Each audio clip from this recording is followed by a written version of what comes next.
Hi, and welcome to part 3 and the final part of Oscar Slater's case. It's also the final episode of our Square Mile of Murder series. So we'll get into what happened to Oscar Slater and his verdict and aftermath. From the Dundee Evening Telegraph for Friday the 7th of May 1909, we have, "I am not the only guilty party," Slater is reported to have said to the police officials, closing scenes of great trial.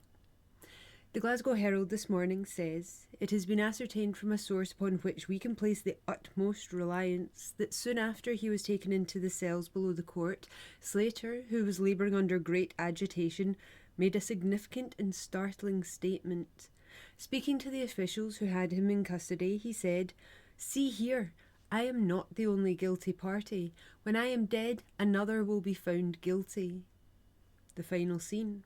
Describing the closing scene of the great trial, a correspondent writes, "His lordship had retired on charging the jury. The jurors had gone into their locked chamber. Counsel had disappeared. Surely the sense of humanity might have dictated the removal of the prisoner to the seclusion of the cell below. The irresponsible chatter and surmises of the crowded court might have then seemed less incongruous. But no. There sat Slater between his two guardians. He sat doubtless with anxious thought, but maintaining that composure and courtesy which belong to a man of the world. Now and again he seemed to pass a jocular remark to the warders, and even these policemen were constrained to smile. And as every phase was noticed, so also did the unsuspecting courtroom share perhaps the apparent confidence of Slater. The disillusionment came with the tinkling of the juror's bell.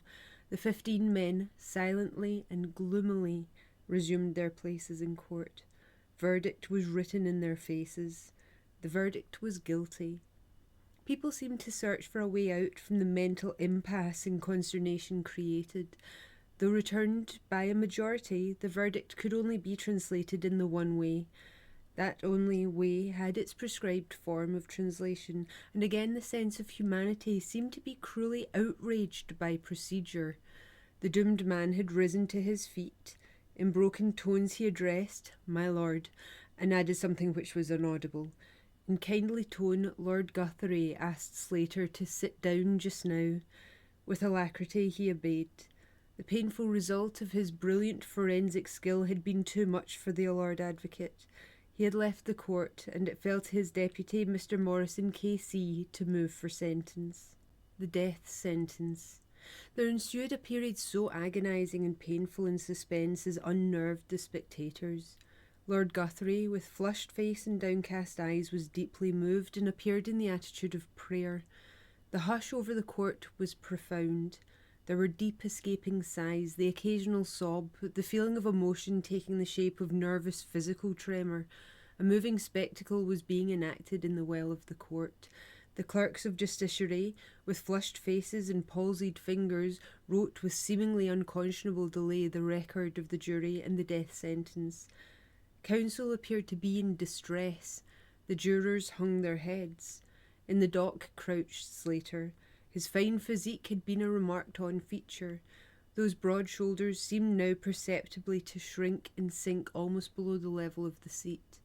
With heroic struggle he would now and again square himself up and resume his upright position, but he could contain himself no longer. With choking voice he sobbed out his declaration of innocence and a pathetic reference to his parents. He was asked by the macer to keep quiet. Again he obeyed with fortitude, and in a moment of quietness asked to keep quiet. Again he obeyed with fortitude, and in a moment of quietness Lord Guthrie suggested to his counsel to advise him to reserve anything he had to say to the Crown authorities, adding that if he insisted upon it, he would not prevent him speaking. Mr. McClure, suffering in the common emotion, turned to Slater and asked him if he desired to say something. Mingled with the sobbing of a strong man came the faltering words, spoken in a foreign accent, which moved to pity and tears the excited court. "I know nothing about the affair," he again and again repeated. Assuming the black cap, Lord Guthrie considerately stopped the hysterical cries and speech of the man by pronouncing the sentence of death. It was followed by bewilderment. Instantly around the dock sprang to attention numbers of detectives, but there was no resistance. With a fortitude which he seemed to have suddenly regained, Slater quietly accompanied his guardians to the cell below the court. The descending figure was closely followed by hundreds of greedy eyes. The trapdoor closed over Oscar Slater, who, in the eyes of the law, is a dead man, with his goods and chattels forfeited to the crown. The courthouse promptly cleared. Madame, with a love and fidelity that is touching, had remained almost to the end. She, too, collapsed. Her physical cries coming from an adjoining waiting room tended to heighten the pitifulness of it all. Slater swoons. Slater cast a hurried look round the court before stepping from the dock, and as he put his foot on the stairs, he placed his right hand to his forehead. He appeared to be weeping bitterly, and his face was convulsed by feeling which he was at no pains to conceal. When he got to the bottom of the short flight of steps, he was seen to momentarily remove his hand from his forehead and look upwards, as if endeavouring to see someone. The trapdoor then descended with a bang, and the doomed man disappeared from view. The exacting and painful drama was over. One of the most remarkable trials of recent years was brought to a close. On reaching his cell, the unhappy man swooned, and when later he was removed to the Calton prison, he was in a state of utter collapse. The prisoner will be executed in Glasgow prison on May 27th between 8 and 9 o'clock. It subsequently transpired that the voting was 9 for guilty, 5 for not proven, and 1 for not guilty. Lord Guthrie thanked the jury for their attendance at that long and complicated trial and said they would be excused from jury service during the next 3 years. Removal of Slater. Prior to the announcement of the verdict, a crowd numbering several hundreds gathered in the Parliament Square, but they were kept back from the Market Cross so that the space in front of the Justiciary Court was clear. When the verdict leaked out, a slight cheer was raised by some of the crowd. Slater's removal to the Calton prison took place a little later. Prisoner's face was deathly white, and he seemed to be in a dazed condition as he was helped into the van and driven off. As he passed, some youngsters shouted, "Cheer up!" but Slater seemed incapable of taking notice of anything. The authorities are very reticent as to Slater's removal to Glasgow, and doubtless an attempt will be made to effect it with the same secrecy as was successfully observed when he was taken from Glasgow to Edinburgh. Slater's career in Edinburgh. It seems that 10 years ago, Slater was well known to the Edinburgh police as living in the city a disreputable life similar in character to what was brought out in the evidence in the course of the trial. It does not appear, however, that he had ever actually been in the hands of the Edinburgh police. Slater, some half-dozen years ago, was well known personally to a large number of the residents of Edinburgh. He used to frequent a billiard room, which has now disappeared, and which was a favourite resort for bookmakers and others, generally men who had a considerable amount of funds at their disposal. He was a good billiard player, and many persons who went to the billiard room knew him as such and as nothing else. 6 years ago, he was conspicuous on the streets by the fact that he was frequently accompanied by 2 large boarhounds. Since that time, it is stated, he has aged considerably, and he had not then the somewhat hunted appearance he has displayed since he came into prominence in connection with the Glasgow murder. The Dundee Courier for Friday the 7th of May, the Slater case. The conviction of Oscar Slater of the murder of Miss Gilchrist will come as a surprise to few who have closely followed the trial. Nor, at the same time, is wonder likely to be expressed by most at the small majority by which the verdict involving death sentence was returned. The jury were confronted by a case into which several peculiarly complicating elements entered. The unjust conviction of Adolf Beck was rightly brought prominently before them by the counsel for the defence. The whole case hinged upon the identification of Slater with the man who was met rushing from the house of the murdered woman. It would undoubtedly have been more satisfactory had the evidence to that effect been strengthened by certainty as to the weapon with which the foul deed was committed and the connection of the prisoner with it, or in some other such way.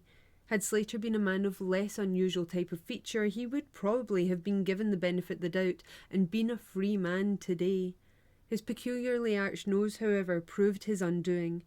Something more was required than the evidence adduced by the defence as to the prisoner's movements and his possession of a budding moustache to outweigh the positiveness of the chief witnesses for the prosecution. His last hope vanished when Lord Guthrie threw the idea of the alibi overboard. Although the judge properly warned the jury against being swayed by the revelations concerning Slater's mode of life, these could not but tell heavily against him in the long run. It was abundantly shown that he was a man whom no considerations were likely to deter from committing even murder itself did the temptation come his way. Discovery in the act of robbery by a defenceless woman like Miss Gilchrist was just the sort of circumstance that would open up to such a man the avenue to the capital crime. The wonder is that Slater has not, ere this, fallen into the hands of the police. The fault probably does not lie with the force, who have come out of the present trial with credit, but with the state of the law in this country. It is scarcely credible, as it is certainly not creditable to the advanced state our civilization is supposed to have reached, that a man whose existence has been not only, as Lord Guthrie described it, a living lie, but worse, should have possessed a faculty for surrounding himself with a veil of mystery that baffled observation. There is all the more reason for congratulation that he did not on this occasion succeed in covering up his tracks. Unfortunately, Slater is only the representative of a large class of men, equally depraved and in an equal degree pests, of whom society would be well rid. He has only been unlucky enough not to have continued equally elusive. His conviction of this atrocious crime ought to confirm the determination and to strengthen the hands of our legislators and our authorities in their efforts to deal with these alien vampires. The Falkirk Herald for Saturday the 8th of May, a remarkable murder trial. On Thursday evening at the High Court of Justiciary in Edinburgh before Lord Guthrie, there was brought to a close, after a hearing which extended over 4 days and caused about as much sensation throughout the country as in bygone years was created by the Pritchard, Sandyford and Ardlamont cases, the trial of the mysterious foreigner calling himself, among a number of aliases, Oscar Slater, who was charged with having, on the night of December 21st, 1908, murdered an octogenarian lady, Miss Marion Gilchrist, in her house at number 15 West Princes Street, Glasgow. The Lord Advocate, Mr. Alexander Ure, MP, as representing the Crown, ably conducted the prosecution and was competently assisted in his anxious duties, while Mr. McClure and the other counsel for the defence did their zealous and skilful utmost in the interests of the prisoner. The public mind was wrought up to a pitch of intense excitement as the proceedings went slowly on towards their conclusion, but there was no general expectation that the accused man would be convicted, the prevailing idea being that a verdict of not proven would be returned. This was due not so much to any moral doubt that Slater really was the cruel author of Miss Gilchrist's death, as to the view that the evidence might not be sufficient to procure his conviction. Convict him, however, of the capital offence the jury did, by a majority of 9-6, and the culprit was accordingly sentenced to suffer the extreme penalty of the law, Lord Guthrie appointing the execution to take place within the prison of Glasgow on the morning of May 27th. Slater, when he heard the dreadful announcement of his doom, completely broke down, although continuing loudly to declare his innocence. It is authoritatively stated that on being conducted to the cells below, he frantically exclaimed to the officers in attendance, "See here, I am not the only guilty party. When I am dead, another will be found guilty." These words, if he really used them, are regarded by many as amounting to a confession of at least complicity in the brutal attack that cost Miss Gilchrist her life. As for the result of the trial itself, this much is clear. In the main, Slater's condemnation was brought about by purely circumstantial evidence. There are some who are in the habit of looking askance at testimony of this sort, and certainly it must have a pretty obvious consistency and strength in order to justify a conviction. This consistency and strength the jury believed to be in the circumstantial evidence adduced by the Lord Advocate in the Slater case, and so by a decisive majority they gave a verdict, the effect of which is that the prisoner is to be handed over to the hangman. Miss Gilchrist, who had attained the ripe age of about 83, was a lady of independent means.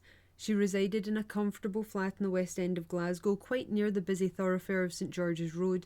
Although seemingly she lived a very quiet and retired life, she was not without her own little fads. One of these was her love of jewellery, of which she possessed articles worth several thousands of pounds. The fact that she owned such valuable gems was well known in the vicinity. About 7 o'clock on the night of December 21st, her single servant, Nellie Lambie, the only other inmate of the house, was sent out, as usual, to buy a paper, and during the girl's absence of about 10 minutes, Miss Gilchrist was foully murdered. Oscar Slater lived within a few minutes' walk of that part of West Princes Street. When Nellie Lambie came back from her message, she and a Mr. Adams, a neighbour, who had gone upstairs on hearing some suspicious noises, saw a man coming out of Miss Gilchrist's house. That man Miss Lambie identified both at the extradition examination in New York and at the trial in Edinburgh as the prisoner, and Mr. Adams stated that he was very like the man he had seen. A sharp message girl, Mary Barrowman, against whom the man collided in the street on leaving the house on the night of the murder, confidently and stubbornly identified him. A number of witnesses, who had on several occasions before the murder seen a man hovering about near Miss Gilchrist's house, identified that man as the prisoner, and a large amount of other evidence of a circumstantial nature was adduced.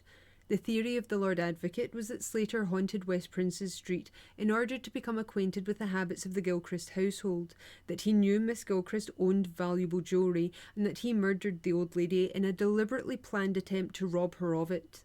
Slater, who fled to America and was there arrested, bore the worst of bad characters. He professed to be a dentist, but his actual source of income appears to have been gambling and sharing the wages of prostitution. The Dundee Courier for Monday the 10th of May. The Slater case. To the editor of the Courier. Sir, anyone who has followed the trial in the High Court of Justiciary, Edinburgh, of the man Slater, who has been sentenced to death for the murder of Miss Gilchrist, Glasgow, cannot fail to be struck by the entire absence of direct evidence against the doomed man. Did the police prove motive? No. Were bloodstains found on his clothes? No. Was it any instrument found with which the poor old lady's head had been battered and its ownership traced to Slater? No. Where, then, are the damning facts usually associated with convictions for murder on circumstantial evidence? Slater's identification as the man seen coming from the murdered lady's rooms after the commission of the foul deed was sworn to by the witnesses Adams and the girl Lambie. But, remembering the Beck case, is this enough to send a man to his doom? We think not. Then there are differences of opinion between the jurymen. Was there any damning fact adduced during the trial to convince 9 men that the German was guilty, which failed to convince the other 6? No. Oscar Slater may or may not be the slayer of Marion Gilchrist. He has been sentenced to death for it, but there is an uneasy feeling in the public mind that his guilt has not been proved beyond the slightest possible shadow of doubt. I am, etc. Publico. Criminal Court of Appeal for Scotland. To the editor of the Courier. Sir, the recent trial for murder in Glasgow and its result ought to urge your readers and the rest of the people of Scotland to compel the government to introduce and pass a bill in Parliament to authorise the High Court of Justiciary in Edinburgh to act as a court of appeal in all criminal cases on the High Court of Criminal Appeal in England. In the trial to which I have referred, a popular agitation has already begun in favour of the prisoner, whose guilt or innocence I am not to discuss here in one way or another, but when a jury differs in the proportion of 9 against 6, and where a change of 2 from 9 would have resulted in a verdict of not proven, at least there are grave dangers of a miscarriage of justice, and a necessity arises for a thorough reinvestigation by the public authority in such matters. I have no doubt that the prisoner's case will receive such investigation, but I still urge that as soon as possible there shall be a regularly constituted criminal appeal court of 3 or 4 or more of the most experienced judges of the High Court of Justiciary in Edinburgh. When we allow appeals to the highest court of the empire on the most trumpery civil cases, it is a national scandal and disgrace to have no criminal court of appeal in Scotland. In conclusion, I have to state that for the last 30 years I have advocated the reform here indicated. I am, etc., Alexander Robertson, Newington Terrace, Broughty Ferry. The Greenock Telegraph and Clyde Shipping Gazette for Tuesday the 11th of May. Slater in prison, visited by friends, extraordinary letters. It was intimated yesterday that Mr. Ewing Spears, writer, the agent for Slater in Glasgow, had received a copy of the memorial which has been prepared by counsel for the prisoner for presentation to the Crown authorities, requesting a commutation of the death sentence. It is being revised by Mr. Spears and will be finally approved in a few days and forwarded to Lord Pentland. The memorial, it is understood, emphasises the narrowness of the vote of the jurymen and the peculiar nature of the evidence, and calls attention to the fact that Slater's character was brought before the jury.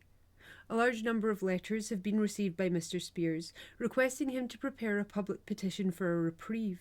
He had not decided on the matter, but he mentions that he is preparing a statement, setting forth shortly the points upon which Slater was convicted, which seemed quite insufficient, he claims, to justify a conviction. This statement he intends to publish. A searching inquiry is being made by the Crown authorities with regard to the administration which Slater is alleged to have made immediately after the conclusion of the trial, which ended in his being sentenced to death.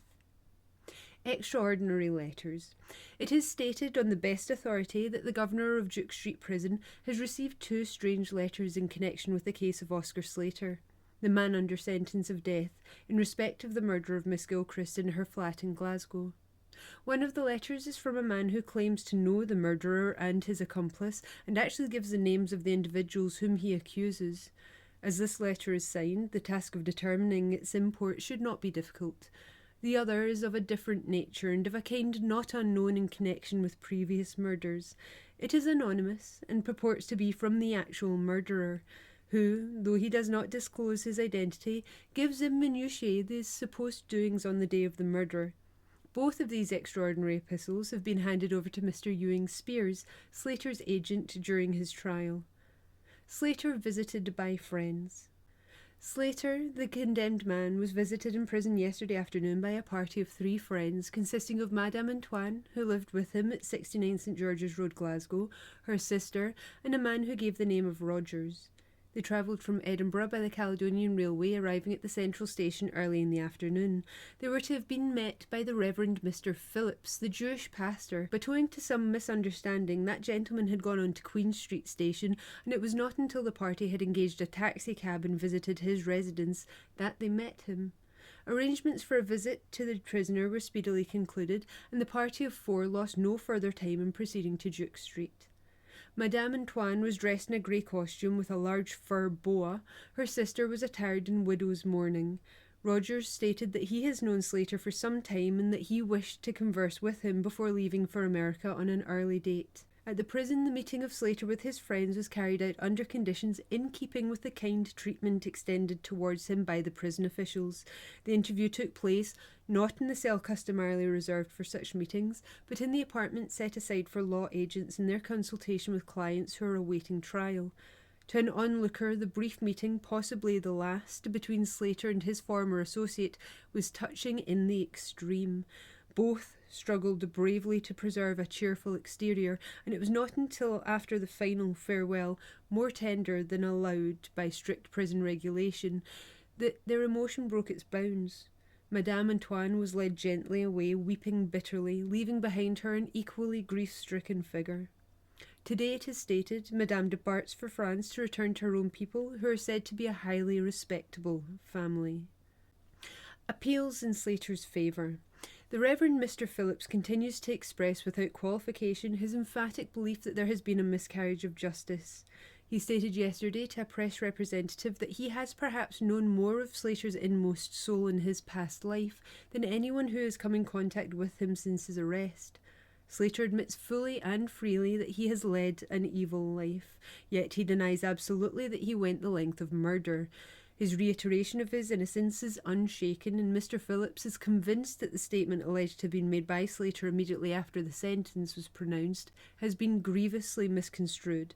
On the point of immorality, Mr. Phillips has the strongest of views. Hang him for that, if you like, if he were being judged upon his past life, but to convict him of murder on the strength of what his past life has been? Such was his exclamation. If anything can be done to secure a reprieve for Slater or to point to his innocence, Mr. Phillips will spare himself neither time nor trouble.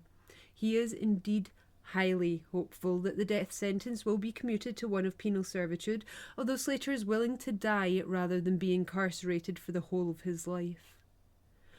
The Falkirk Herald for Wednesday the 12th of May, the Glasgow murder. Extraordinary letters. The anonymous letter is apparently the work of a practical joker with a very grim sense of humour. The writer of the other has been interviewed by Mr. Spears, Slater's agent. The writer's allegations have been found to have no substantial foundations. Another letter received by Governor Buglas of Duke Street Prison, where Slater occupies the condemned cell, runs, "It was me that did the deed, a woman dressed in man's clothing. I was, of course, clean-shaven. I also had my hat drawn down over my face so as not to give myself away. I was well paid for doing the thing, and it was done with a bit of stair railing that was given me for the purpose. I got in quite easy. And the old lady got up and asked me if I wanted anything. Of course, then I gave here the blow. I did not take long to do it. I am tall and dark and, of course, not the least like poor Slater. The witnesses all stood in the court and just opened their mouths and said anything, and which were only lies. I would know Lambie and Mr. Adams again, and as for that girl Barrowman, I will know her as I nearly fell over her. But as it was a quiet street, I just went up the next stair that I came to and stripped off my false garments. I do not know Slater, nor does he know me, so I am writing to you to let you know the truth of the matter. I got nearly £200 for doing the thing. As I wanted money, I took the chance when I got it." Slater's identity. Slater's real name is Oscar Lechsinger. He is 37 years of age, a native of Buchen, Saal, Germany, and his father is Adolf Lechsinger of that place. The Greenock Telegraph and Clyde Shipping Gazette for Saturday the 15th of May. The Glasgow Herald today publishes a letter from the man Oscar Slater or Lechsinger, now lying under sentence of death in Duke Street Prison. It is to his father and mother, who live at a grimy, dreary, uninteresting Polish mining town named Buchen, on the confines of the district where Russian, Austrian and Prussian territory meet. In that letter, the culprit reasseverates his innocence and remarks that Scotland believes him innocent of the crime of killing Miss Gilchrist. The Dundee Courier for Saturday the 15th of May. When justice is blind, a parallel to the Slater case. Is the eye a true witness? Special to the Courier. Oscar Slater, the man with the twisted nose, who is at present lying in Duke Street Prison, Glasgow, under sentence of death, was convicted on the evidence of a number of observant witnesses who, in spite of severe cross-examination, stuck to their belief that the man who stood in the dock was the same man they had seen that night in December when the dread crime was committed. The twisted nose, the peculiar rolling walk, the Semitic face were all features which would readily be imprinted on the mind tablets of observant persons, but it is fair to ask the question, is it possible that these witnesses may have been mistaken? We are not an observant people given to studying the peculiarities of our neighbours unless there is a personal reason, and Sir Arthur Conan Doyle, who has made a study of the subject, declares that the majority of men and women are sadly lacking in perceptive and descriptive powers. Professor Blackie's test. It was Professor Blackie who set a test to his students to prove that the evidence of the senses was not to be relied upon. A stranger clad in a peculiar garb which would have excited comment on the street was brought into the classroom. He stood facing the students and in a loud guttural voice wished them good morning, then retired. "Now, gentlemen," exclaimed the professor with a twinkle in his eye, "you had all an opportunity of observing that man who has just passed out. Kindly write a description of what you saw and heard, painting a pen picture, as it were." The results were most surprising and clearly proved the professor's theory that the senses are not reliable witnesses. Not one of the students gave a correct description of the garments, some declaring the coat to be black, brown, blue and even grey. As a matter of fact, it was dark green. Very few were correct in their pen picture of the features, the class being divided as to the presence of hair on the cheeks, and not one student noticed that he wore a black glove on his right hand. It was a most interesting test, and the students were thoroughly surprised. The alleged confession. Slater could not put forward an alibi, at least not strong enough to convince the jury, and he is being convicted on the evidence of the witnesses who saw him leave the premises where the ghastly crime was committed. Even the sense of hearing is not to be relied upon, for sentences may be garbled and the meaning entirely altered, as, for instance, in the alleged confession made by Slater after sentence had been pronounced. On the whole, where circumstantial evidence has to be solely relied upon, it should be beyond reproach and absolutely conclusive, especially when a life is at stake. As Sir Arthur Conan Doyle truly says, you will indeed be surprised with the result when you come to compare your pen picture with the reality in the flesh. The Dundee Evening Telegraph for Monday the 17th of May. Slater's depressed. Remarkable scenes at Glasgow in connection with reprieve petition. Oscar Slater is spending the monotony of his days at Duke Street and taking exercise in the prison yard or doing a little reading within his cell. Reverend E.P. Phillips, the Jewish pastor who is acting as his spiritual advisor, visited him yesterday and found him in a rather depressed condition. At times, a fit of depression takes hold of him and he is inclined to take a pessimistic view of his chances of reprieve. At others, he is as full of confidence. He confided to Mr. Phillips that he had received a letter on Saturday from his parents in Buthen in reply to his own. The old people wrote words of comfort and affection to their son and assured him of their belief in his innocence. The condemned man, while he did not show the pastor the letter, communicated its purport to him and seemed to be greatly moved by its receipt. The petition for the reprieve has been posted by Slater's law agents to the Secretary for Scotland. Copies of the petition were available for public signature throughout Glasgow on Saturday.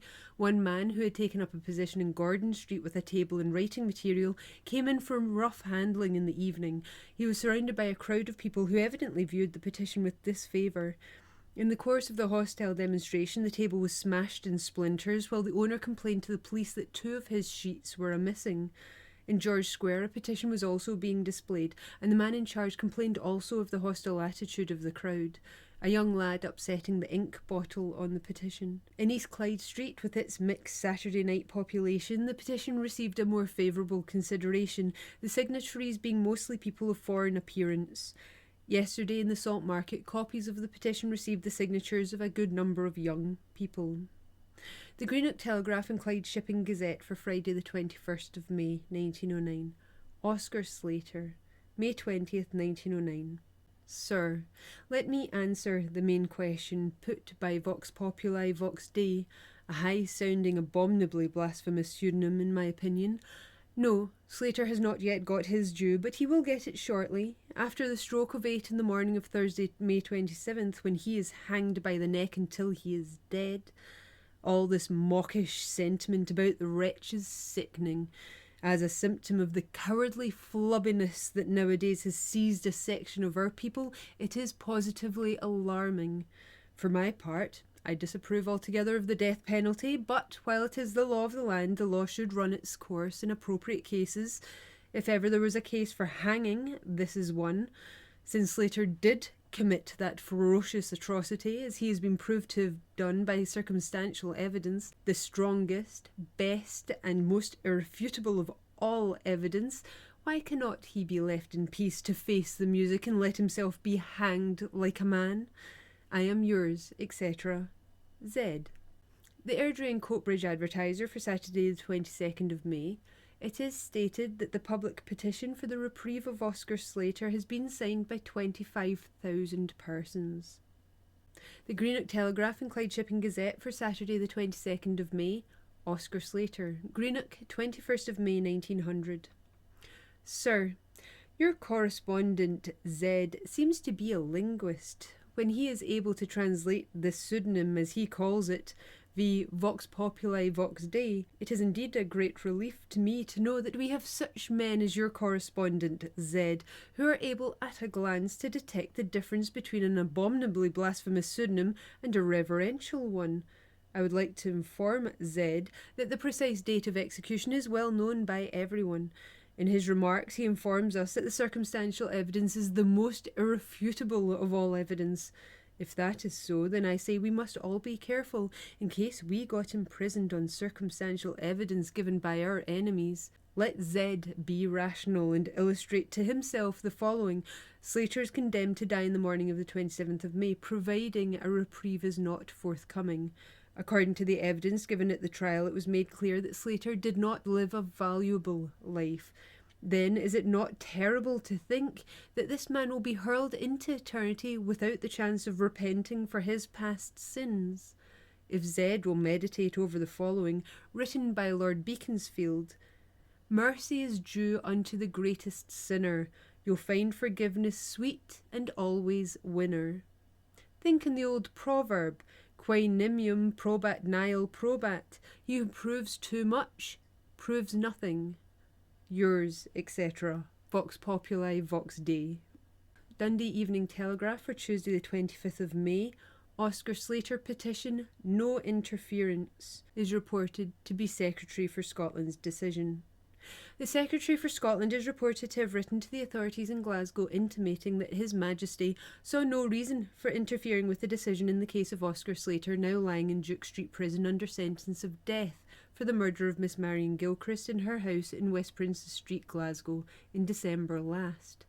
At Duke Street Prison, the arrangements for the carrying out of the death sentence are being pushed forward.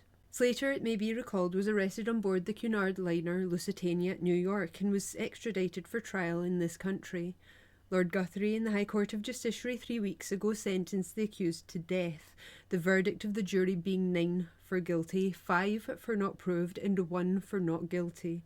Immediately after the verdict, steps were taken to promote a petition for the commutation of the death sentence, the grounds for the exercise of the royal clemency being the difference of opinion among the jury and the alleged weakness of the evidence as to the identification of the accused man.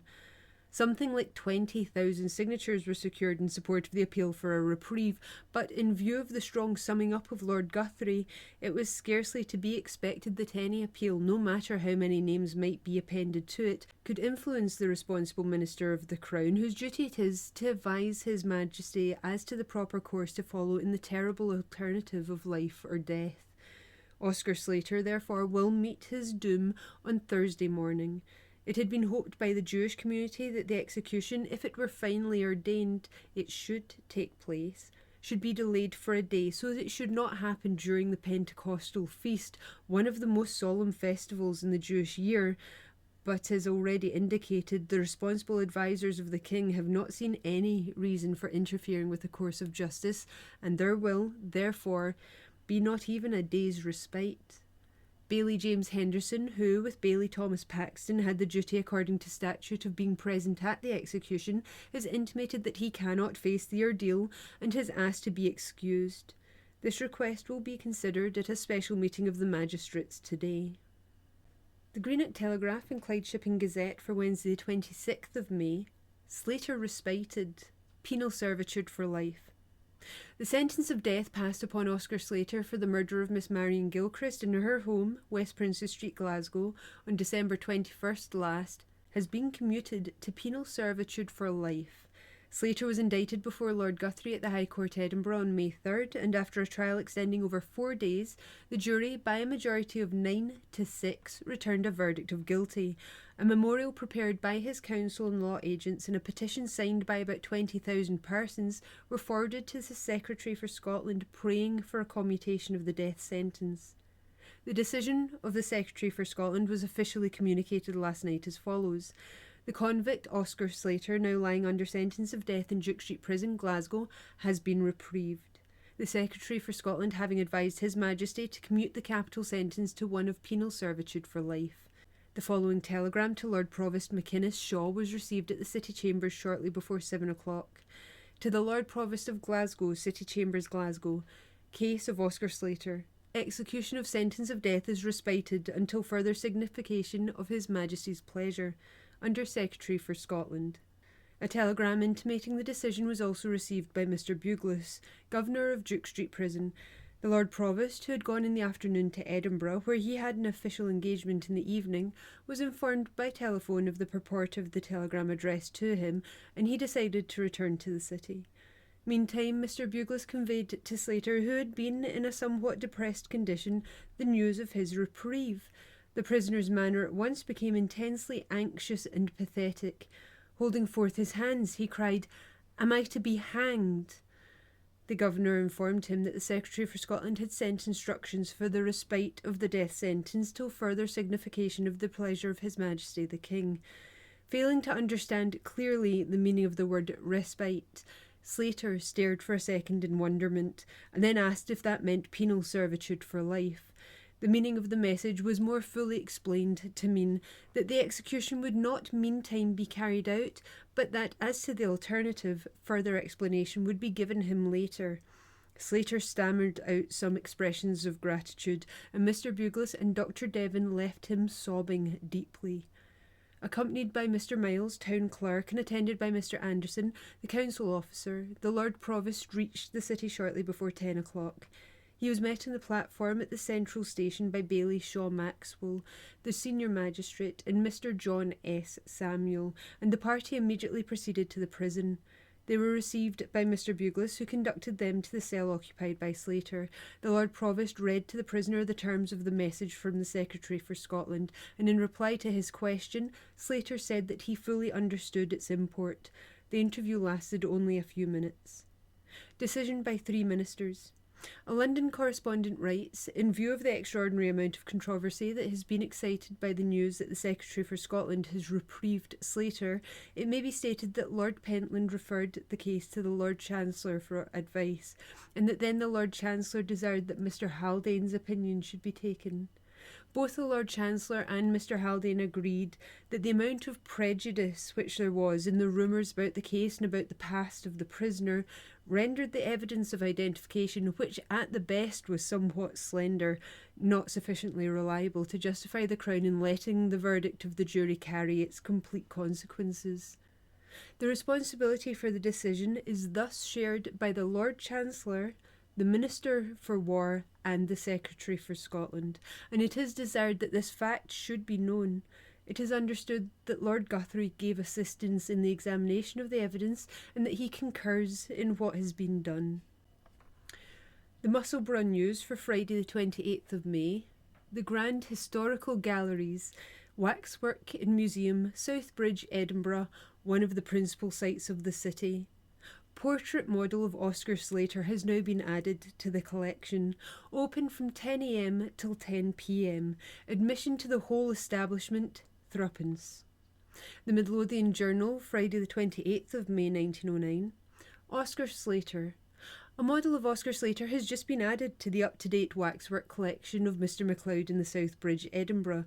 Many of those who were present during the trial and had exceptional opportunities of a close scrutiny of the original have visited the rooms, and the general comment is that a life-likeness has been obtained. Greenock Telegraph and Clyde Shipping Gazette for Friday the 28th of May. Oscar Slater. Preparations are now being made for the removal of Oscar Slater to the convict prison at Peterhead. His departure from Duke Street Prison will be very quietly effected. While it is likely that he will leave before Saturday, there is just the possibility that the arrangements may not be completed this week. Mr. Ewing Spears, writer, paid a visit to Slater in prison on Wednesday. The prisoner was in good spirits and expressed himself as grateful for what had been done on his behalf. Mr. Spears, although satisfied with the decision, is of opinion that an anomalous situation has been created, and it is his intention to take further steps in the matter. The course to be followed has not been decided, but it is probable that an effort will be made to induce one of the City Members of Parliament to put a question in the House of Commons, and also, in view of the connection of the Lord Chancellor with the case, in the House of Lords. Nothing, however, will be done for a few days. The Dundee Courier for Wednesday the 2nd of June 1909. Glasgow schoolboy hangs himself. The pathetic death, in tragic circumstances, of a schoolboy of 14 years of age was reported to the police in the Northern Division of Glasgow yesterday. The boy, who was of a bright disposition, left school a few weeks ago. Recently, he had been required to attend to the household duties in his home as his mother had been an invalid. At 5 o'clock on Monday night, his elder brother left him in the house, apparently in his usual cheery state of mind. About an hour later, a younger brother entered the house and was shocked to find the deceased hanging by a rope which had been tied round his neck and suspended from a hook in the lobby. The startled cries of the boy who discovered his brother attracted the mother, who was in bed. The police expressed the belief that the boy's mind had been affected by the recent happenings in the Oscar Slater case, in which he appeared to take an exceptional interest. The Greenock Telegraph and Clyde Shipping Gazette for Friday the 4th of June. The last has not yet been heard of the Slater case. Now the scene is to shift to the House of Commons. On Tuesday, Sir Henry Doyle will question the Lord Advocate as to Slater's future. The member for the Kirkcaldy Boroughs is anxious to know the grounds on which Oscar Slater is now detained in custody. It goes without saying that Mr. Ure's handling of the question will be watched with keen interest. On the face of it, the position of affairs is certainly an anomalous one, and as a nation whose love for justice is a dearly prized tradition, some explanation is absolutely essential. The Scotsman for Wednesday the 9th of June.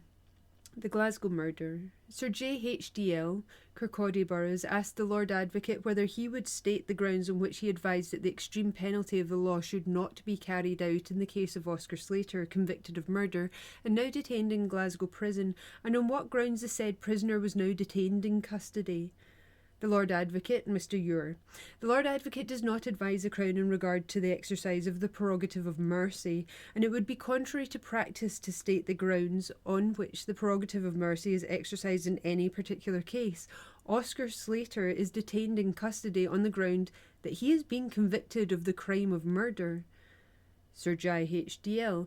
Was the Secretary of Scotland in possession of the Right Honourable Gentleman's views before any decision was taken with regard to the matter? And further, if Slater is detained in custody for the crime of murder, why was he not called upon to suffer the extreme penalty for this brutal crime? The Lord Advocate. The Secretary for Scotland was in possession of my views before the decision was taken, but I think the House will agree that it is entirely contrary to practice and to public policy to state the grounds on which the Secretary for Scotland exercised a prerogative of mercy. Sir J.H.D.L. Are we to understand from that the view of the government is that Oscar Slater was guilty of this brutal crime? The Lord Advocate. I am afraid that is only asking in another form a question which I have declined to answer. The Fraserburgh Herald and Northern Countries Advertiser, Tuesday the 15th of June 1909, the Oscar Slater Sermon. To the editor of the Fraserburgh Herald, Calcraft repeats here that the sermon on Oscar Slater was a lowering of the dignity of the pulpit, and he would add that it would appear that the good old Bible has been exhausted for texts by some of our preachers. The beautiful words of the great poet are very pat and very apt. He preached the Holy Bible dry, fae Genesis to Revelations. Say for a change he thought he'd try his horn at up-to-date sensations, as luck would hate a murder shook the country and provided mater. He left Cain in the lurch and took his text fae squint-nosed Oscar Slater. I am, etc. Calcraft. The Greenock Telegraph and Clyde Shipping Gazette for Thursday the 8th of July. Oscar Slater removed to Peterhead from our own correspondent. Glasgow Thursday. Oscar Slater, whose death sentence for the murder of Miss Gilchrist was respited, was today removed from Duke Street Prison, Glasgow, to Buchanan Street Station and thence conveyed to Peterhead. He was attired in the regulation convict garb and was handcuffed to two other convicts. Slater, who is looking remarkably well and has gained considerably in weight since he was reprieved, has grown a smart black beard. He carried a small paper parcel and several photographs. The Dundee Evening Telegraph for Friday the 17th of December. Oscar Slater hopes soon to be at liberty, says lady who visited him at Peterhead. A lady giving the name of Antoine, who states that she is the woman who was along with Oscar Slater, the Glasgow murderer, when he was arrested at New York, has been interviewed by our Aberdeen correspondent. She was stylishly dressed and wore much jewellery. She said she had just come from Peterhead where, in compliance with the regulations, she had had an interview with Slater. Slater, she states, is doing well, and he expressed the hope that he would soon be set at liberty. She also stated that a woman had been discovered who said she saw Slater at the same time as the witness Barrowman on the night of the murder, at a different part of the city and differently dressed. Slater denied that his parents were in poor circumstances and had shunned him. The lady also explains that Slater's brother and brother-in-law were to visit the convict. Slater's brother is to offer £250 of a reward to anyone who can give information that will lead to the murder being traced to another. The lady said she had known Slater for 6 years and had been with him 4 times in America.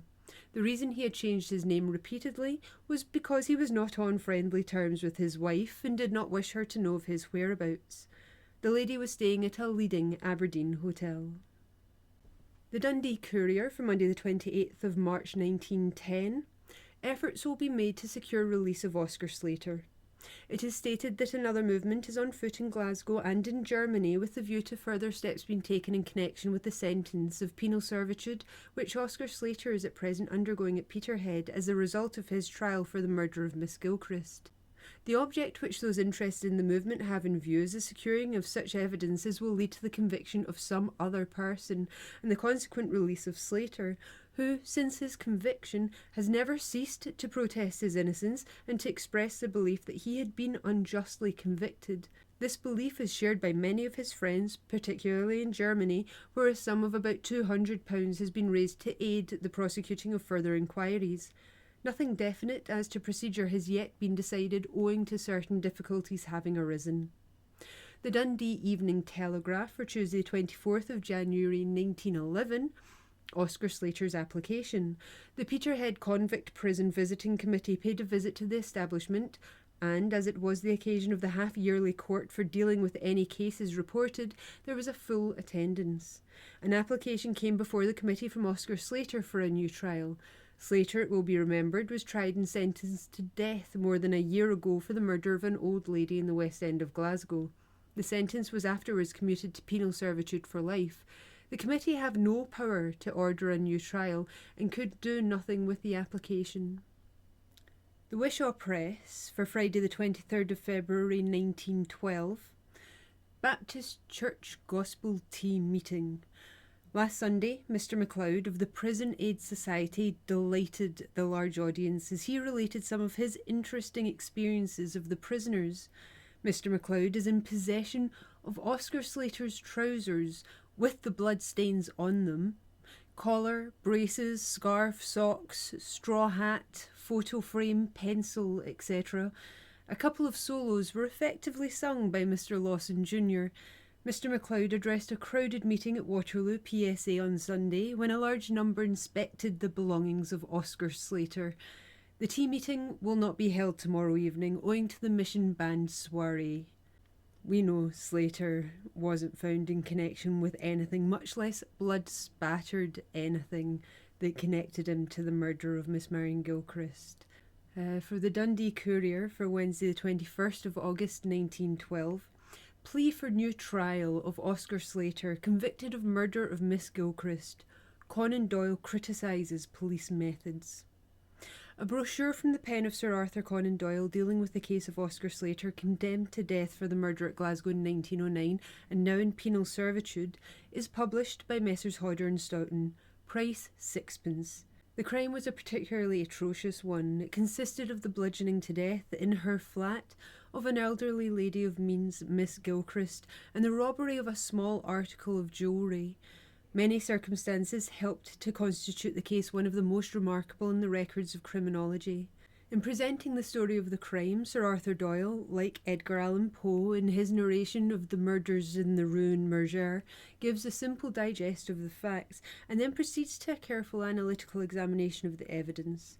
The convict Slater was arrested on an Atlantic liner at New York a fortnight after the murder and brought back for trial in Scotland. Identification methods criticised. Sir Arthur severely criticises the methods adopted at the process of identification and points out the glaring discrepancies in the descriptions given by the witnesses of the wanted man, the absence of proved motive, the apparent lack of knowledge on the part of Slater of the position in life and the conditions under which Miss Gilchrist resided, and the inability of the prosecution to find any trace connecting Slater with the death of the victim. The departure of Slater for America was explained as being due to a personal cause. He had made early and open preparations for his leaving this country, and when arrested in New York, he readily consented to extradition. A great point for the prosecution was the robbery of the Crescent diamond brooch. It was found that Slater had been in possession of such a brooch and that he held a pawn ticket for it. The brooch was recovered. It was not the one which was missing from the room of the murdered woman, and it was proved to have belonged to Slater, who had repeatedly pawned it before. Despite this, the police proceeded with their case and secured the conviction of their prisoner on circumstantial evidence, open to as much doubt, suggests Sir Arthur, as that which was disproved in the cases of Beck and Idalia. Slater was convicted by a majority of a jury of 15, 9 of whom were for guilty, 5 for a verdict of not proven, and 1 for not guilty. The majority verdict. By English law, remarks Sir Arthur, a new trial would have been needed, ending possibly, as in the Gardner case, in the complete acquittal of the prisoner. By Scotch law, the majority verdict held good. Slater was reprieved 24 hours before he was to have suffered the extreme penalty. Having exhaustively dealt with the known evidence in that presented to the court, Sir Arthur says Oscar Slater might conceivably have committed the murder, but the balance of proof and probability seems entirely against it. And, adds the comment, the trouble, however, with all police prosecutions is that, having once got what they imagine to be their man, they are not very open to any line of investigation which might lead to other conclusions. Everything which will not fit into the official theory is liable to be excluded. In conclusion, the author says it is on the conscience of the authorities and, in the last resort, on that of the community that this verdict obtained under the circumstances which I have indicated shall now be reconsidered. Dundee Evening Telegraph, Monday 21st of October 1912. How Oscar Slater learned that Sherlock Holmes was on the trail in an attempt to prove him innocent. Clever system of prison wireless. Sir Arthur Conan Doyle, who is believed by Scottish jurists to be attempting the impossible, has, at any rate, writes a correspondent, put the convict Slater into a more hopeful frame of mind than he has ever been since being condemned to the living death at Peterhead Convict Prison. To pierce a veil at Peterhead is more difficult in some ways than to gain information even at Dartmoor, but news filters out, and from a convict just returned from the grim prison on the shores of the North Sea, I have been able to glean particulars of how Slater got to know that Sherlock Holmes was working on his behalf. Since his incarceration, Slater has turned morose and suspicious of his fellow prisoners. He is a broken man, and until this news reached him, was living the hopeless life of his fellow lifers at Peterhead, wishing for that day when Mother Earth would give him eternal rest. Oh, he is quite parky again, as Slater, remarked this ex-convict, as his hungry-looking eyes, with that peculiar glitter which only the eyes of convicts assume, peered up into my face, trying to gauge what sort of value I was likely to put in the statement he had promised to make. The news that Sherlock Holmes is working for him has made another man of him. He would have heard the news sooner than he did but for his suspicious temper, which he has developed since he was sent down. He has fits of the sulks, sees pictures of the past, and thinks of what he might have been doing had he not been nabbed. The Peterhead Wireless. More fool him, say I. That sort of game don't pay, governor. Brings out the grey hairs, makes the slops. Warders, surly in turn, and sets the other prisoners against one. So he did not hear the news until it was tapped out to him in his cell. He had previously heard a whisper brought in by a new man that it was likely Conan Doyle was going to try his hand, but it was the Peterhead Wireless, as we coves call it, that first told Slater that Sherlock Holmes was on the trail. It's a tedious business, this wireless dodge. It's the Morse code system of the tapping. The letter A means one tap, B 2, and so on. When the message was rapped out to him, Sherlock Holmes trying to get you out, big slaps in newspapers. It took a time, as you can understand. The letter S itself meant 19 raps alone, but time does not count there. I mean the time after working hours, and even Slater's biggest enemy would gladly deliver such a message for the sake of the mere excitement it would give. The warders are up to the tapping game and do their best not to let any such news filter out, but that's impossible. When a new batch comes from Glasgow, Edinburgh, Dundee, why, there's quite a run on the wires, and it makes a wonderful difference knowing how the old world is going. When General Booth died, it was soon all over the prison. The same with the Titanic disaster. The prisoners were cut up about old Booth. All innocent men. Many of them had been through his hands and had always found him a bit of the right stuff. What do the prisoners think of Slater's chance, you say? Oh, well, I'm not the one to deny any chap a chance, but I'm very doubtful. I expect the Secretary for Scotland is the best man to answer the question. He gets plenty of letters from Peterhead asking for a new trial, all from innocent men. Governor, Lord bless you, when a man has read his library book until his eyes are sore, he takes to writing letters, and any prisoner has the privilege of petitioning the Secretary for Scotland about his case. You must think there are quite a large number of splendid fellows at Peterhead. No, I can't say the chaps are particularly bright about Slater. They'd like to see him get a trial, if only for the novelty of the thing. But if he got another trial, why not all the rest of the blokes? That's what we say, and that's all I can say. Challenge to Sir Herbert Stephen. A challenge to Sir Herbert Stephen to go to Glasgow and promote a Slater release movement is the outcome of the controversy between Sir Herbert and Sir Arthur Conan Doyle, who urges that Oscar Slater was not properly convicted for the murder of Miss Gilchrist at Glasgow, and Mr. Robert K. Risk, a Glasgow man. Mr. Risk writes a further letter to the press in which he states, Sir Herbert Stephen describes as noxious and abominable my statement that Slater's infamous character and career provide quite a sound reason for leaving him in penal servitude. I accept this censure as a proper and usual reward of a person who is indiscreet enough to enunciate in public the principle of rough justice, upon which the majority of men act instinctively in relation to an agitation such as this. If Sir Herbert is correct in describing any statement as noxious and abominable, in which case it would be repudiated by the majority of responsible and decent citizens, let him go down to Glasgow and convene a public meeting to promote a Slater release movement. He will find the hall in which the meetings of the Microscopical Society are held sufficient for his audience.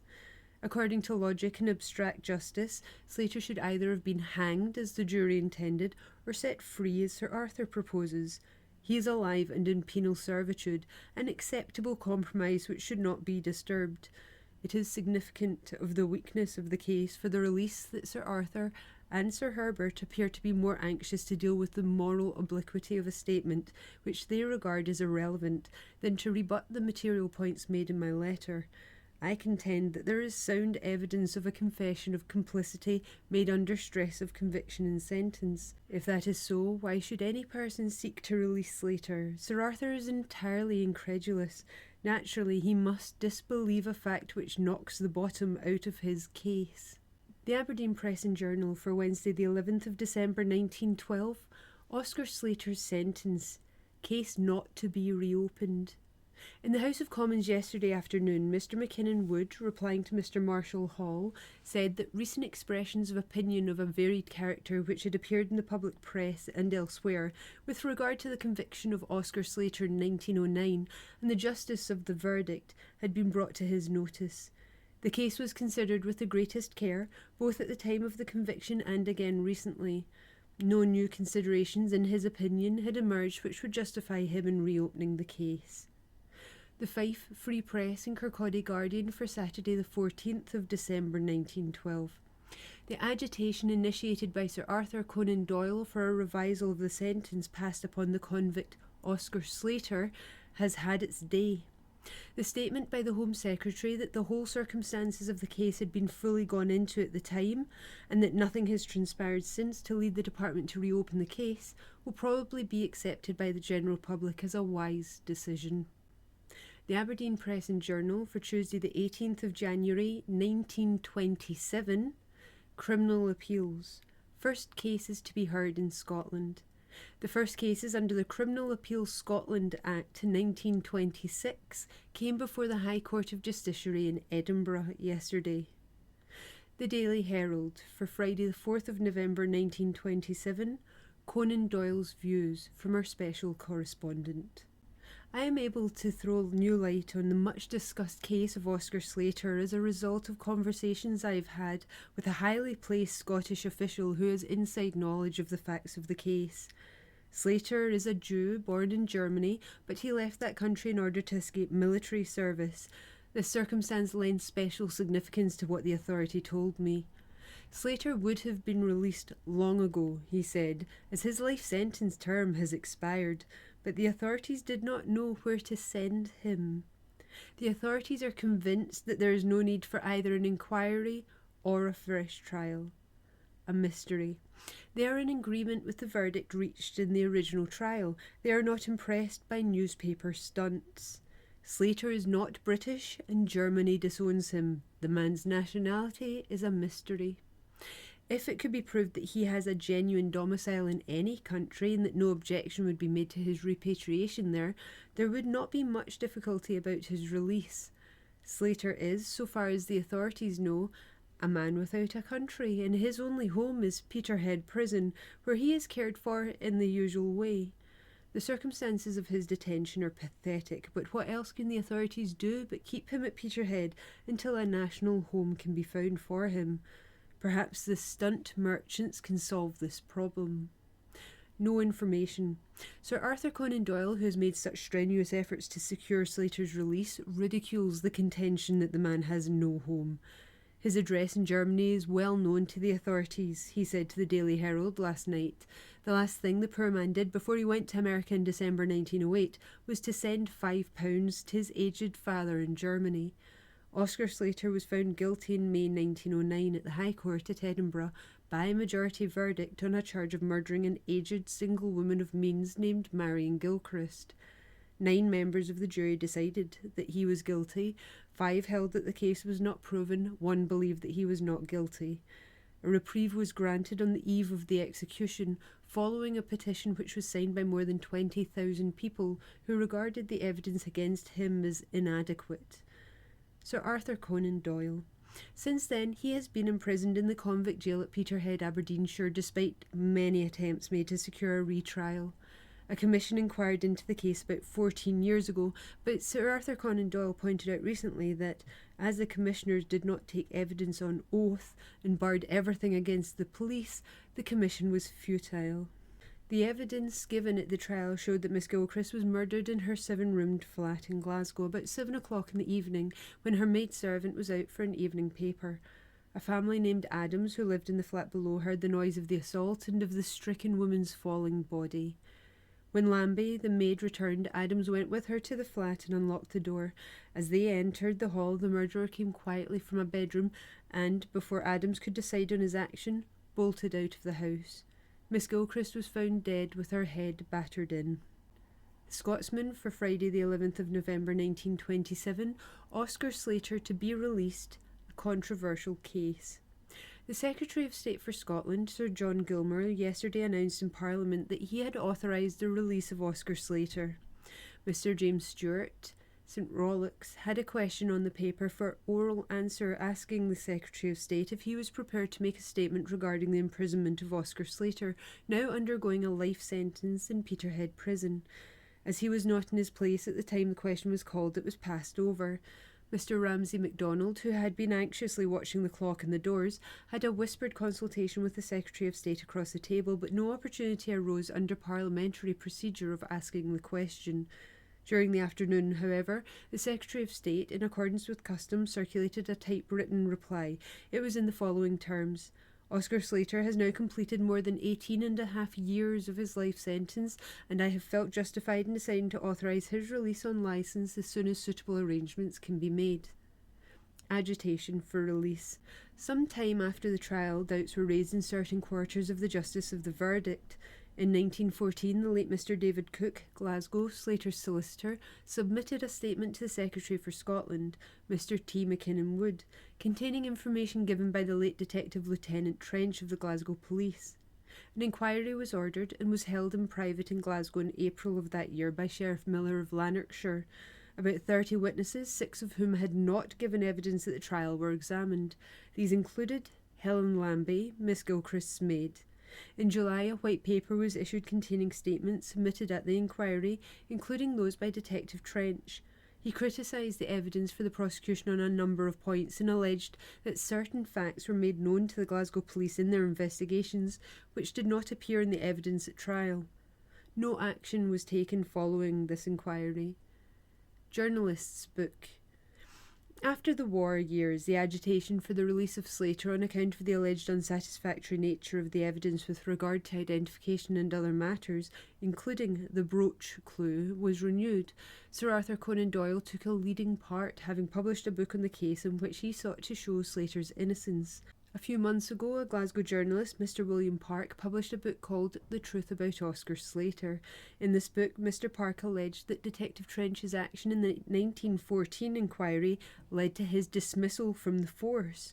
Soon after the appearance of this book, the Secretary of State for Scotland announced that following representations made to him, the government were giving the matter consideration. Slater was about 37 years of age at the time of his trial, so that he is just under 60 years of age. Sir Arthur Conan Doyle, a thorough inquiry wanted. The release of Slater is only the beginning of things. What we want now is a really thorough and impartial inquiry into his case. Sir Arthur Conan Doyle made this statement to a press representative last night, a few hours after the Secretary of State for Scotland had announced in the House of Commons that Slater would shortly be released from prison. Slater is now an old and broken man, said Sir Arthur, and no effort should be spared to ensure that his suffering should be productive of some good. The form of inquiry, I would suggest, would not be elaborate. All that is required is to obtain answers to about 15 questions which I could write out on a sheet of notepaper. If these questions can be satisfactorily answered, well and good. If not, then it will be clear that grave mistakes were made by the judicial authorities concerned with Slater's trial. It seems to me that anyone who happened to be walking about the streets of Glasgow at the same time as Slater might have been found guilty just as easily as he was. A number of people who gave evidence for the prosecution have since declared that their statements were twisted. Asked what immediate steps were to be taken in the matter, Sir Arthur said emphatically, "We shall go on with the agitation. This man's freedom is nothing. I am quite sure that an inquiry could be carried out without any great expenditure of public funds." The Dundee Courier of Monday the 14th of November 1927, Oscar Slater's future, offer of a home in Germany from a special correspondent, Glasgow, Sunday. Information is still being withheld by the prison authorities at Peterhead as to the date of Oscar Slater's release after 18 years' imprisonment for the murder of Miss Marion Gilchrist, an old Glasgow lady. It is believed, however, that early in the week the suitable arrangements referred to in the Secretary for Scotland's announcement will be completed and Slater will be liberated. Where he will go is a question arousing much discussion. It had to be noted that he is being released not on any special ground, but solely because it is considered he has received sufficient punishment. According to precedent, Slater, when he does emerge from prison, will be on licence, and so long as he remains in this country, he will require to report his movements to the police. Having been so long absent from Germany, he has lost his official nationality of that country, but as his niece there has offered to provide him with a home, it is anticipated that should he desire to return there, no barrier will be put in his way. Meanwhile, it is practically certain that Slater will go straight to Glasgow, where help and a home are being arranged by the Reverend E.P. Phillips, rabbi of the Garnet Hill Synagogue, who was his religious advisor before and subsequent to Slater's incarceration at Peterhead. On Saturday afternoon, Slater, looking remarkably well and cheerful, attended a prison football match between two convict teams. The Dundee Evening Telegraph for Tuesday the 15th of November 1927. Oscar Slater speaks about his trial. Alleges judge put leading questions to doctor. Matters over which he has pondered during his imprisonment. Why so many against me? Why so hard to get me out? These were the questions to which Oscar Slater gave voice today after his first day of freedom spent in Glasgow. Slater declares that there is a lot locked up in his heart over which he has pondered during his long incarceration in Peterhead, and he will sooner or later speak out. Slater makes complaint about the manner in which the late Lord Guthrie conducted his trial and alleges that the judge put leading questions to the medical witnesses. The Aberdeen Press and Journal for Wednesday the 16th of November 1927. Appeal facilities for Slater. Government's offer. Special Act of Parliament to be introduced. In order to give Oscar Slater the right to appeal against his conviction, the government has offered to pass at once a special Act of Parliament so that his case may come before the Court of Criminal Appeal. Provided Parliament is willing, Sir John Gilmour, Secretary of State for Scotland, is prepared to rush a short bill through Parliament so that Oscar Slater's conviction may be reviewed by the Scottish Criminal Appeal Court. In reply to a question put to him in the House of Commons yesterday by Colonel Day, Sir John said, had the conviction in this case taken place after October 31st, 1926, I should have had the power to submit questions regarding it to the Court of Criminal Appeal under the provisions of the Criminal Appeal Scotland Act 1926. If I could obtain from Parliament the legislation necessary to extend the Act so as to enable me to refer this case under the provisions mentioned, I am prepared to take the course. Cheers. A single clause bill would be all that is necessary, but at this stage of the session I cannot hope to get it through unless the House are prepared to pass a bill by general consent and without discussion. Mr. Ramsay MacDonald, in view of the somewhat unfortunate position in which this case has been left, cannot some very special attempts be made through the usual channels to arrange for the passing of this bill? Sir John Gilmer, so far as the government are concerned, they welcome the suggestion. Hear, hear.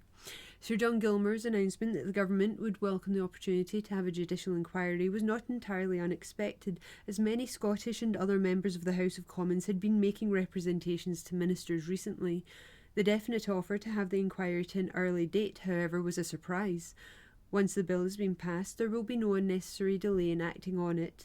The inquiry will, in effect, be a rehearing of the case for and against Slater. As our London correspondent states, the bill is expected to be introduced immediately and is likely to be treated as non-contentious. All the police officials who were closely associated with Slater's trial have since retired and a few have died. In hiding, ex-convict leaves the rabbi's house. Oscar Slater has quietly left the house of his rabbi friend, the Reverend E.P. Phillips in Kelvin Grove Street, Glasgow, and has taken up secret quarters in another part of the city. Slater is said to have declared he must have rest and that he does not want to be disturbed. The Reverend E.P. Phillips, who accompanied Slater from Peterhead on Monday and took him to his own house, stated that Slater was not anxious to appear in the limelight. Slater, he added, would still remain in Glasgow as he had to report periodically to the police. The move to keep his address secret, however, was prompted by another reason. They had to consider the position of Sir Arthur Conan Doyle, who was anxious that nothing should be done to prejudice Slater's case. The only money that Slater had in his possession on his release was a shilling and a threepenny piece. On the journey, as reported in the Press and Journal yesterday, he gave the shilling to a railway official and the smaller coin for the railwayman's child. Sir Arthur Conan Doyle's letter. On the day when Slater was informed of his impending release, he received a letter from Sir Arthur Conan Doyle, which said, "Dear Oscar Slater, this is to say in my wife's name and my own how grieved we have been at the infamous injustice which you have suffered at the hands of our officials. Your only poor consolation can be that your fate, if we can get people to realise it, may have the effect of safeguarding others in the future. We will still work in the hope of getting an inquiry into these iniquities, and eventually, as I hope, some compensation for your undeserved suffering." The Scotsman for Tuesday the 15th of November 1927, Oscar Slater free, arrival in Glasgow, innocence maintained. After serving over 18 years imprisonment for the murder of Miss Gilchrist in Glasgow, Oscar Slater was released from Peterhead Prison, Aberdeenshire, yesterday afternoon. Many motor cars drove up to the prison, in one of which was Reverend E.P. Phillips, a Jewish rabbi from Glasgow who passed through the prison doors, and a few minutes later appeared with Slater. The car was then driven off to Peterhead Station, followed by others containing pressmen. Slater left by the 3:35 train in a private reserved compartment. None of the pressmen was allowed to interview him. "I am saying nothing," he said. Grateful to his friends. When the train from Peterhead arrived at the Aberdeen Joint Station at 5:20 p.m, there were about 50 people awaiting to catch a glimpse of the ex-convict as he was taken into the LMS train en route for Glasgow, where, Slater stated, a few friends would be waiting to meet him and to look after him until plans for his future had been decided. As he stepped along the platform in company with the Reverend Mr. Phillips, Slater was closely scanned by onlookers, who soon got to know that this was the man about whose release so much had recently been heard. He wore a suit of rough grey tweeds, and his only possessions were contained in a small brown paper parcel which he carried under his arm. In a brief conversation with a press representative, Slater stated that all he could say at present was that he was very grateful to all the friends who had stood by him, and his thanks were due to them for his release. He stated further that he would have plenty of time now and would do his best to clear up a lot of things regarding the crime of which he still maintains he was innocent. When Slater had been seated in a special compartment well to the front of the train, the blinds of the carriage were drawn. There was no demonstration of any kind. Shielded by umbrella, Slater reached Buchanan Street Station, Glasgow, at 9:25 last night. Before the arrival of the train, a large number of pressmen gathered on the platform. A motor car stood in a secluded part of the station roadway, and the removal of one of the temporary barriers in use in the station to permit of the passage of the vehicle gave rise to the belief that it was intended for Slater's conveyance. When the ex-convict stepped from the train, he was approached by a woman dressed in black, who put up an umbrella and held it over his head, obviously with the intention of shielding his features from the eager cameramen. Accompanied by the woman and the Reverend Mr. Phillips, who had travelled with him, Slater, with the aid of police officials, was escorted to the waiting motor car, which hurriedly left the station. Slater made no statement. A large force of police prevented anyone from jumping onto the footboard of the motor car. Pressmen, however, jumped into waiting taxicabs and followed Slater's taxi to the house of Mr. Phillips, where, it is understood, Slater stayed overnight. There was no cheering or any demonstration at the station on the part of the crowd. When Slater reached the house of the rabbi in Kelvin Grove Street, he was surrounded by a number of friends on the doorstep, and while two men shook him cordially by the hand, wishing him the best of luck, a young woman thrust into his arms a bouquet of flowers. It was learned that, after Slater entered the house, he consented to pose for one press photographer only. No inquiry likely, the official view from our London correspondent. London, Monday night. It is evident that the government will be confronted by a strong and well-supported agitation for an inquiry into the case of Oscar Slater, who was released from Peterhead Prison today. Ministers, as at present advised, are, I believe, opposed to anything of the kind. The records of the original trial have been repeatedly examined by experts, and every incident alleged as throwing doubt on the verdict has been found to have no substance. If an inquiry were considered necessary, it would be only, according to the official view, to dissipate the charges which have been made against the police conduct of the case. No question of compensation arises, and deportation has not been considered. Slater is understood to be a native of Silesia, so that it would be difficult to say, apart from the question whether long residence has not given him a domicile in this country, if he should be sent to Germany or Poland. In any case, the official view is that no further action is required. The Sunday Post for Sunday the 22nd of July 1928, the Oscar Slater appeal. The decision of the Scottish Court of Appeal in the Oscar Slater case will give general satisfaction. It relieves the public mind, or shall I say the public conscience, of a weight of doubt which has burdened it for almost 20 years. Doubt as to whether an innocent man, albeit a foreigner, was serving his life out in Peterhead through a miscarriage of justice. Belated though it is, the decision will enhance public confidence in the powers of Scottish justice to redress wrongs committed in its own name, and of course it supplies the most convincing proof of the virtue of the new Scottish tribunal which delivered it. But when all that has been said, is there very much for a Scotsman to rave about as regards the administration of justice revealed in this case? Is not the whole story one of bungling from beginning to end? Immediately after Slater's conviction, the late Mr. Ewing Spears, who acted as his solicitor, presented to the Secretary for Scotland a memorial in which, after a most damning criticism of the Crown evidence, he pointed out that the verdict of guilty had been arrived at by the narrow majority of 9-6, that the evidence did not justify the conviction, that such a verdict in England would not have obtained a conviction, that, as Oscar Slater's solicitor, he had had very many interviews with him and had absolute belief in Slater's innocence, and that the question of Slater's character should never have been brought before the jury. Mark the last, telling, most compelling sentence, for it is the point on which the Court of Appeal has put its finger today. The 5 learned judges who sat in the tribunal had an entirely unique and difficult duty to perform, and it is gratifying that they have been able to arrive at a unanimous decision on a clear-cut issue. The question of whether the jury's verdict was influenced by any misdirection on the part of the presiding judge. They have found that the jury were instructed as to all the proved facts affecting appellant's character and circumstances. This included his relations to the woman referred to in the case, but were told they would be wise if they made up their minds to convict, to be able to say to themselves that they had disregarded the appellant's character. The direction was, in our opinion, wrong in law as regards the first part of it, and inadequate as regards the latter part of it. On this substantial ground, the judgment of the court before whom Slater was convicted has been set aside. Thus, 20 years afterwards has justice been vindicated, 20 years during which time the judge who sentenced Slater to death the Scottish secretary who refused to confirm that sentence and changed it to penal servitude for life, and many others who figured in the case have passed from this earthly scene.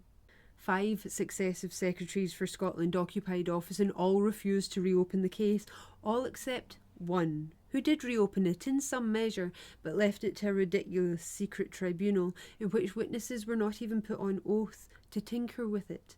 He also left Lieutenant Trench, whose courageous and public-spirited action in the interests of justice led to that inquiry, to be sacrificed on the altar of officialdom. As one who has had opportunities of studying the case in all its phases from the beginning, I feel bound to say there was much to cause public disquietude as to the methods employed in the prosecution of Slater. There was, first of all, the wrongful arrest, for Slater was arrested on the strength of a clue, the brooch and pawn, which was subsequently found to be entirely false. Slater was arrested in New York on the arrival of the vessel by which he had sailed from Glasgow. Instead of resisting extradition, he voluntarily agreed to return to Glasgow in custody to stand his trial. Once in the meshes of the law, it is not so easy getting out, as Slater discovered to his cost. He was tried before the Scottish High Court of Justiciary in Edinburgh in May 1909, the trial lasting 4 days. The case against him presented to the jury bristled with grave discrepancies in the evidence, especially as to identification, with such altogether undue insistence that Slater's departure from the country was a flight from justice, and with a raking up of the prisoner's character which, as many people thought at the time, ought not to have been obtruded. It is this question of prisoner's character and the judge's handling of it before the jury that has now resulted in the judgment being set aside. As it was, the difficulties referred to were reflected in the verdict of the jury, with its narrow majority of 3 for conviction. The Court of Appeal decision is a feather in the cap of those who through the years have kept hammering at the doors of justice. Behind their persistence there was, of course, something infinitely broader at stake than the mere liberation of this man, and they are to be congratulated on the result of their efforts. Oscar Slater will now get compensation of some kind, though what money can compensate anybody for 18.5 years spent in penal servitude? Heaven only knows.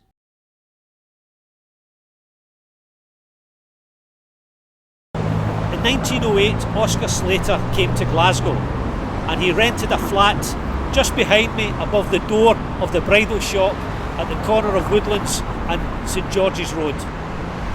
I'm standing at number 49 West Princess Street, which is just off St George's Road, and it was here on the 21st of December in 1908 that Miss Marion Gilchrist was bludgeoned to death in the first floor flat above my head. Police eventually arrested a man called Oscar Slater, who had went to America, and they went over on a ship and brought him back. Now, Oscar Slater was charged with Marion's murder and was found guilty. He then served 19 years at Peterhead Prison and was eventually released due to the work of John Trench, who was a detective inspector with Glasgow City Police, and also Sir Arthur Conan Doyle. Oscar Slater did not murder Marion Gilchrist, but he spent a long time in prison for something he did not do. It was a complete miscarriage of justice. That's my bedroom. That's where the murder happened. Did you know that? Yeah. Oh my word. Okay, you know that. Have you had any spooky things? No? The door opens itself all the time, but that could just be. Are you serious? No, Yeah. no, apparently, no. Like all the time. Yeah. That's A cracking. number of years ago there was workers that. doing work on the flat, Yeah. and they wouldn't eat their lunch. They would come out into the stair or go down on the front steps. They thought it had a bit of a feel about it. We don't envy you staying here, I have to say that. There is something here. I think she's like relatively friendly. And that brings us to the end of Oscar Slater's case. We can see that celebrity had its use even at the start of the 20th century, where Arthur Conan Doyle has obviously petitioned and been vehement in his desire to see Oscar Slater liberated and the injustice rectified. But then no one was ever got for this murder. I mean, you see that the verdict was set aside ultimately, but there was nobody got for this murder. The person that was able to brutally do that to an elderly lady to next to no purpose went free and unnoticed by society, apparently. So, still a mystery who did that to her. Obviously, it's horrendous that the reports, the varying reporting of the aftermath of the brutal scene in her house, that one report said that she was still taking a breath. Another said her hand moved, which is just horrendous. It's just, you would hope that after an attack like that, death would be immediate.